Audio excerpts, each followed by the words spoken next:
예수님의 사명, 나의 사명이라는 우리의 사명이라는 제목으로 함께 은혜를 나누겠습니다. 2000년대 한 초반쯤에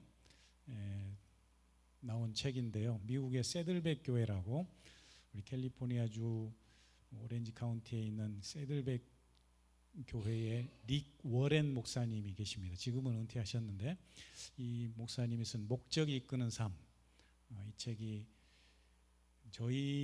이게 한국어로 번역될 때만 해도 한 3,000부 팔렸다 그랬거든요. 3천만 부, 3,000부가 아니라 3천만 부 정도 팔렸다 그랬는데 제가 최근에 이게 또 조사를 해보니까 검색을 해보니까 5천만 부가 팔렸다고 그래요. 그러니까 세계적으로 엄청나게 센세이션을 일으키고 많이 사람들에게 읽힌 책, 팔린 그런 베스트셀러이기도 한데요. 제가 2000년에 신학교를 졸업하고 단독 목회 시작하기 바로 전에 이 책을 읽었는데 굉장히 삶의 목적, 또 목회나 사역의 목적이 선명해지는 그런 또 감동이 있는 또 마음이 뜨거워지는 그런 책으로 기억을 합니다. 그 내용을 보면은 우리가 하나님의 목적을 따라서 하나님의 계획에 의해서 지어졌다, 이 내용인데요. 그래서 우리는 하나님을 기쁘시게 하게 지어졌고 또 함께 모여서 공동체로 교제하기 위해서 사귀기 위해서 지어졌고 또 하나님이 원하시는 그 일들을 감당하도록 선교를 위해 지어졌고 이런 예배, 교제, 훈련, 선교, 우리 교회가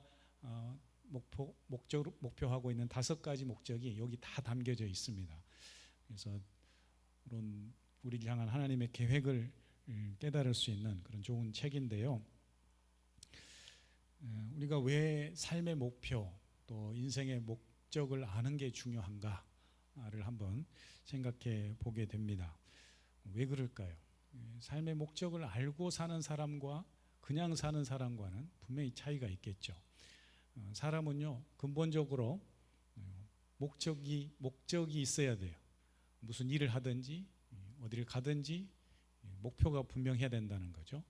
스탠포드 한 대학교 심리학 교수님이 실험을 했어요. 사람이 왜 목적이 중요하고 또 어떤 성과와 결과를 목적을 가지고 성과를 거두느냐가 우리 인생에 왜 중요한지를 직접 실험을 한 그런 실험이 있습니다. 사람을 2그룹을 불렀어요. 어떤 사람들이냐면 나무를 이렇게 베는 사람들 벌목꾼들을 불러서 실험을 합니다. 한 그룹은 도끼를 주면서 당신들은 도끼 날로 나무를 패지 말고 그 반대편 뭉툭한 부분으로 나무를 계속 때리라 그랬어요. 그런데 그렇게 하면 당신들에게는 보통 임금의 2배를 주겠다라고 하고, 또 한 그룹은 정상적으로 당신들은 이 도끼로 나무를 패주시오 이렇게 주문을 했습니다. 그런데 신기하게도 임금을 2배를 주겠다고 약속했던 그 그룹들, 도끼 날로 나무를 팬 것이 아니고 나무를 두들기게 한 이 사람들은 한나절도 되지 않아서 우리 그만두겠다고, 우리 더 이상 일하지 않겠다고 그러더래요. 이유를 물었어요. 왜 그러냐, 오늘 이렇게 일하면 임금도 2배나 받을 수 있는데 왜 그만두냐 그랬더니, 우리는 나무를 팰 때 그 도끼날로 나무를 찍을 때에 그 튀겨져 나오는 그 나무를 보면서 희열을 느끼고 일하는 기쁨이 있는데 아무런 의미가 없는 것이죠. 그 나무를 도끼로 두들기고 있으니까 우리는 더 이상 재미가 없어서 일을 못하겠다라고 하더라라는 것이죠. 그러니까 어떤 목적의식이 있을 때, 어떤 결과가 있을 때 사람들은 거기서 기쁨을 누린다는 것을 알 수가 있습니다. 그러니까 우리가 살아가면서 힘든 것 중에 하나가 뭐냐면은 목적이 없는 행동을 하는 거예요. 목적이나 목표의식 없이 계속 어떤 일을 아무 생각 없이 반복적으로 하는 건 참 우리에게 무의미하고 재미가 없습니다. 동물원에 가보면 그 큰 곰들이나 사자, 호랑이가 우리 안에서 어떻게 하죠? 왔다 갔다 합니다. 이걸 이제 심리학 용어로는 정형 행동이라고 그러는데 스테레오타입이라고 그래서 왜 그렇게 했어요? 그 자연 속에서 뛰어놀아야 될 동물들이 좁은 우리 안에 갇혀서 스트레스를 받고 자기 기질을 발휘를 못하니까 계속 아무 의미 없이 우리로 왔다 갔다 하는 거예요. 그걸 이제 정형 행동이라고 이야기를 합니다. 왜 그런 모습을 보이느냐? 말 그대로 좁은 공간에서 아무 재미가 없기 때문에 그런 반복적인 행동을 한다라는 것이죠. 여러분, 우리가 삶의 목적, 삶의 이유를 아는 것, 우리가 살아가면서 어떤 사명을 가지고 사는가를 깨달은 사람과 그렇지 않은 사람과의 차이가 있다라는 것이죠. 우리의 삶의 목적은 사실 내 안에 있지 않습니다. 내가 만들어내는 것이 나의 삶의 목적이 아니라 우리의 삶의 목적은 나를 지으신 하나님의 뜻을 깨닫는 것, 나를 향한 하나님의 계획을 발견하는 것, 이것이 우리의 사명이라고 할 수가 있는 것이죠. 그래서 우리가 하나님의 인생 설계도를 깨달으면 우리를 향한 하나님의 설계도를 깨닫게 되면 우리의 일상이 거룩한 일상이 됩니다. 하나님 뜻 안에서 우리가 나의 삶의 목적, 계획을 발견하고 그 하나님 뜻대로 살아갈 때에 우리는 모든 시간들이 순간순간 지나가는 것 같지만 영원의 삶으로 연결되는 그런 복된 삶이 된다라는 것이죠. 오늘 본 말씀은 예수님의 공생의 첫 설교이자 첫 선포의 말씀입니다.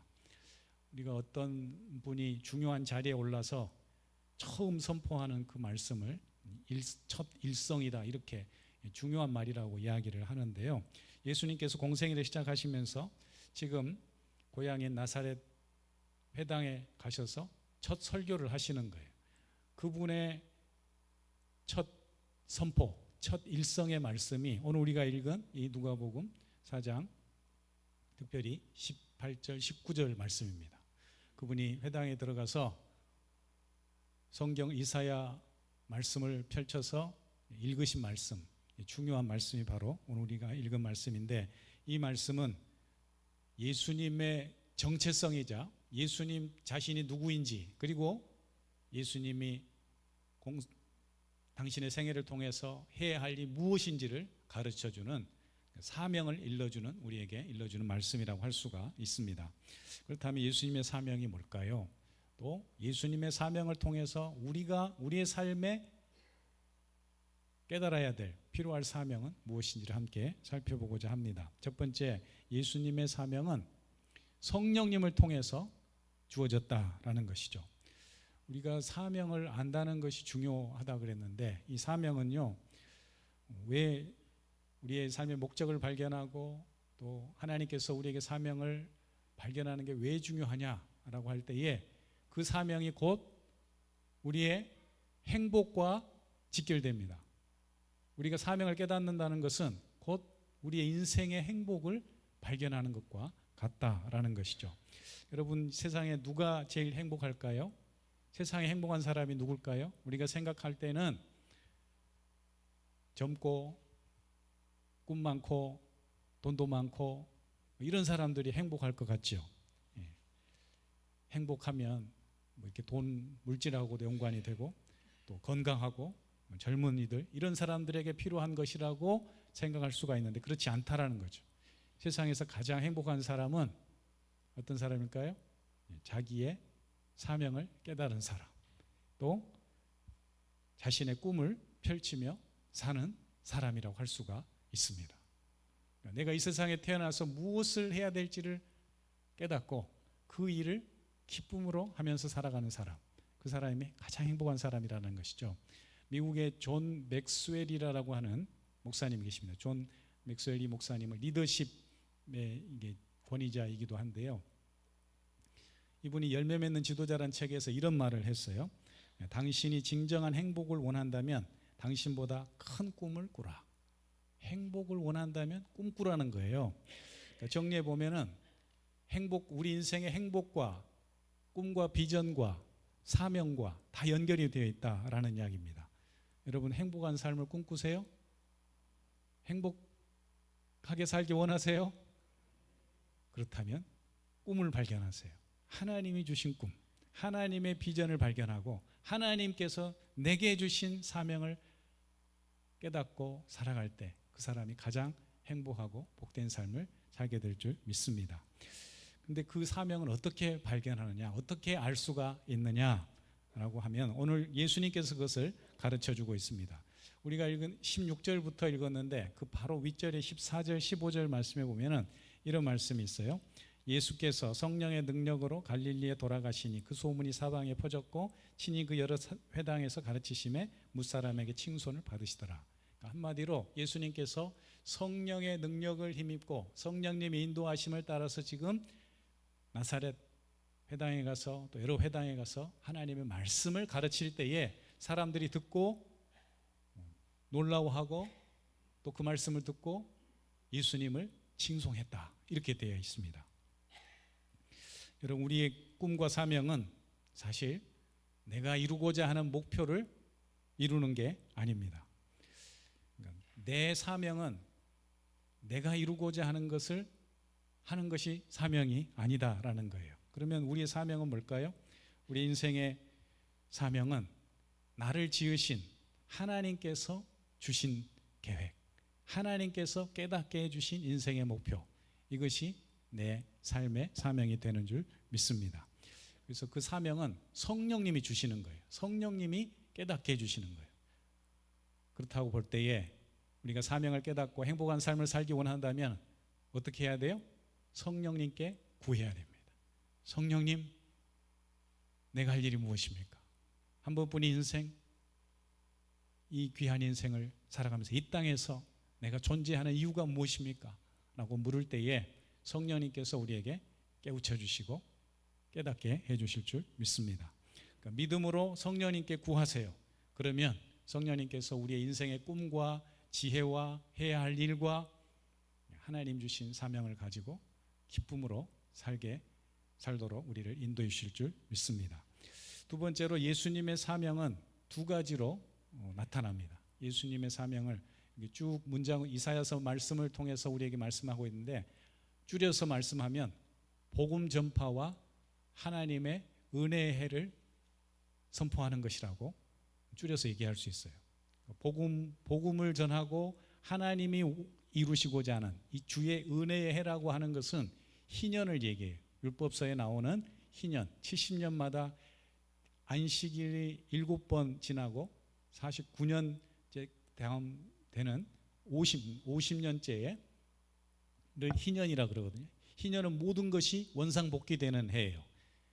그러니까 종되었던 사람이 풀려나서 다시금 자유를 얻고 다른 지파나 다른 가족에게 넘어갔던 땅도 다시금 돌려받고 모든 것이 원상 회복되는 것이 희년의 해, 이것을 주의 은혜의 해라고 이야기합니다. 예수님이 오셔서 모든 눌린 자, 억눌린 자, 아픔 있는 자, 이런 사람들이 자유케 되고 동시에 또 온전한 해방을 맛보는 것을 위해서 내가 왔다라고, 그 말씀이 나를 통해 이루어졌다라고 예수님께서 말씀해 주고 있는 것이죠. 예수님께서 회당에 들어가서 두루마리 성경을 펼쳐서 이사야서를 읽습니다. 이사야 선지자의 말씀을 읽습니다. 그 이사야가 예언한 메시아 그리스도가 바로 여기 서 있는 접니다라고 선포하고 있는 것이죠. 그래서 예수님은 성경을 통해서 자신의 사명은 복음 전파와 주의 은혜의 해를 전파하는 것이라고 말씀하고 있습니다. 한마디로 예수님이 나는 구원자입니다. 하나님이 보내신 이 땅을 구원하러 오신 모든 죄인들을 자유케 하고 해방시키러 온 메시아입니다를 선포하고 있습니다. 이를 가난한 자에게 복음을 전하고 포로된 자에게 자유를, 눈먼 자에게 다시 보게 함을, 눌린 자에게 자유롭게 하기 위해서 하나님이 내게 기름 부으셨습니다라고 말씀하고 있는 거죠. 기름 부은다는 말이 이 히브리어로 메시아거든요. 자신이 기름 부음 받은 무사야, 메시아, 그리스도입니다. 메시아는 히브리어고 크리스토스는 헬라어예요. 다 같은 말이에요. 하나님이 기름 부어서 나를 이 땅에 구원자로 보냈습니다 라고 말씀하고 있는 것이죠. 그래서 우리가 예수님을 믿게 되면 그 예수님을 통해서 자유와 기쁨과 모든 것으로부터 자유케 되는 그 해방의 기쁨과 소망을 얻게 되는 줄 믿습니다. 그러니까 이 기쁨은 세상에 줄 수 없는 원천적인 가장 근원적인 기쁨이 되는 것이죠. 예수님께서 이 사명을 이루기 위해서 기꺼이 십자가의 고난의 길을 기꺼이 가셨듯이 우리도 사명을 발견하면 환난과 아픔과 어려움이라는 그 대가를 치르고라도 이 귀한 사명의 길을 넉넉히 기쁨으로 가게 될 줄 믿습니다. 마지막 세 번째로 우리의 사명은 하나님의 뜻을 이루는 것, 하나님의 뜻이 이루어지는 것이 우리의 사명입니다. 우리는 왜 삽니까? 우리가 왜 이 땅에 존재합니까? 하나님을 기쁘시게 하기 위해서, 하나님의 뜻을 이루어서 하나님의 마음을 기쁘게 하기 위해서 우리는 이 땅에 살아가는 줄 믿습니다.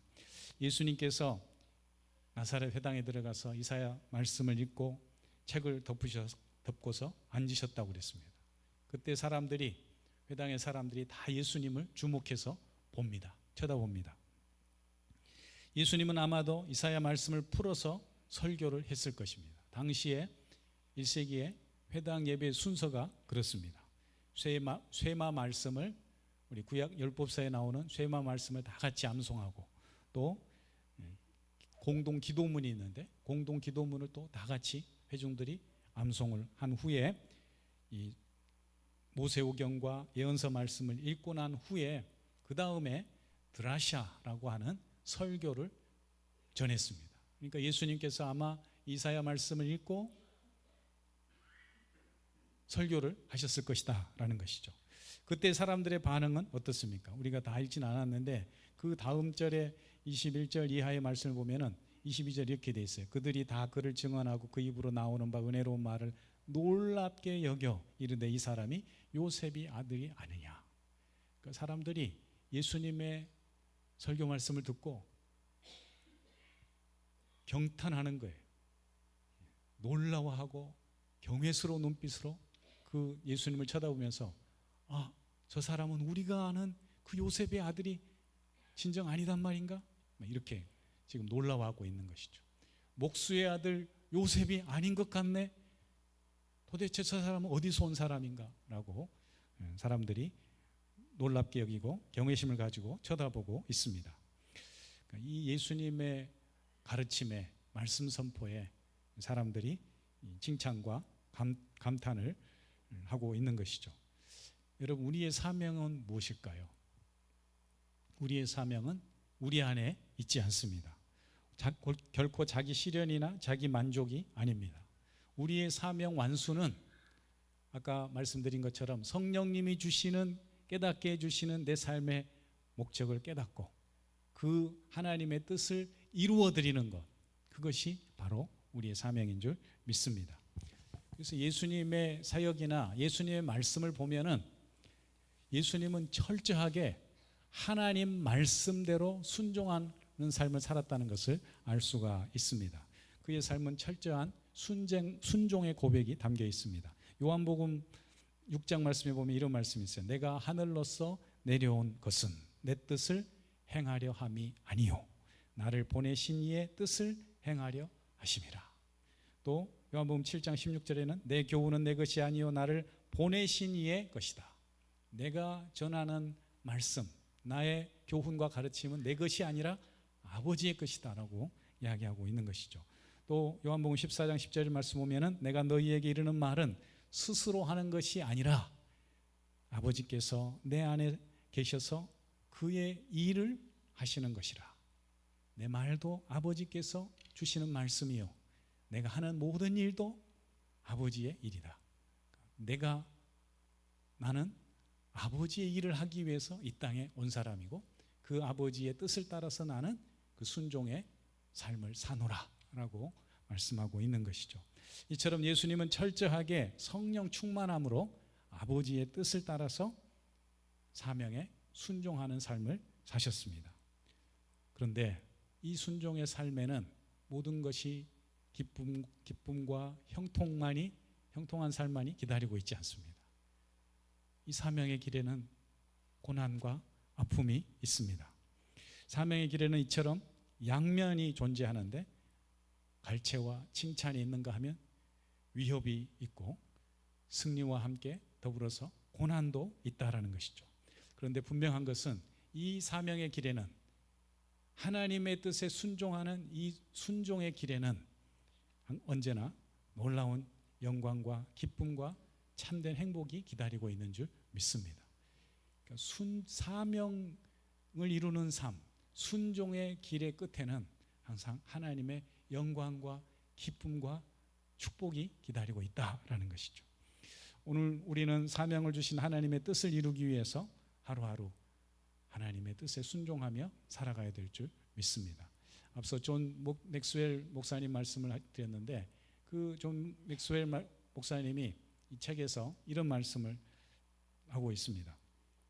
작은 꿈을 꿈꾸면 작은 행복을 맛볼 것이다. 우리가 일주일의 휴가를 위해 일한다면 일주일의 행복을 맛보겠지만 영원한 하나님 나라의 비전을 위해 산다면 하루하루가 행복할 것이다. 이렇게 말합니다. 사랑하는 성도님들, 우리가 하루하루를 살아갈 때에 각자 일기장이나 수첩에다가 투두 리스트를 해야 할 오늘 하루의 일의 목록을 쓰잖아요. 그리고 거기에 뭐 쓰고 하루를 돌아볼 때 또 시간이 지나고 그걸 펼칠 때 이렇게 잘 해놓으라고 완수에 체크하는 것만 봐도 내 삶이 보람이 있고 의미가 있잖아요. 그런데 하물며 우리가 하나님 나라를 위해서 하나님의 주신 꿈과 비전을 위해서 하루하루 사명을 위해 살아간다면 우리의 한 해 하루하루는 기쁨과 은혜로 충만하게 채워질 줄 믿습니다. 행복한 삶은 하나님과 함께 하나님이 내게 말씀하신 그 사명을 따라서 하나님의 말씀을 붙잡고 하루하루 순종하는 삶 가운데 이루어진다라는 것이죠. 나의 삶은 사명을 위해서 사는 삶, 이 사명을 위해서 오늘도 성령님의 은혜를 구하며 주님 앞에 살아간다면 우리는 우리 인생의 목록표에 하나님이 주시는 날마다 하나님이 주시는 그 투두 리스트로 삶의 목록으로 채워지게 되고 그것을 이루어가는 참된 기쁨을 맛보게 될 줄 믿습니다. 그래서 사명이 없는 삶은 이걸 이제 영어로 have to do something do nothing do가 되고 사명이 있는 삶은 날마다 할 일이 있는 have something to do가 되는 거예요. 여러분 하나님 주신 사명을 붙잡고 하루하루 살아가면 일어나는 내 삶의 하루의 그 순간부터 기쁨과 기대와 소망으로 가득하게 될 줄 믿습니다. 성령 안에서 사명을 발견하고 하루하루 내 삶의 목록이 하나님이 주시는 그 은혜로 가득 채워지는 그런 복된 삶을 살아가시는 저와 여러분이 될 수 있기를 주의 이름으로 축원합니다. 기도하겠습니다. 하나님 아버지 감사합니다. 우리가 이 땅에 살아가는 동안 하나님의 은혜로 말미암아 주 예수 그리스도의 복음으로 말미암아 할 일을 우리가 가야 할 삶의 목적을 알게 하시고 그 목표를 따라 하나님의 사명을 위해 순종하는 삶을 살아가게 하시니 감사합니다.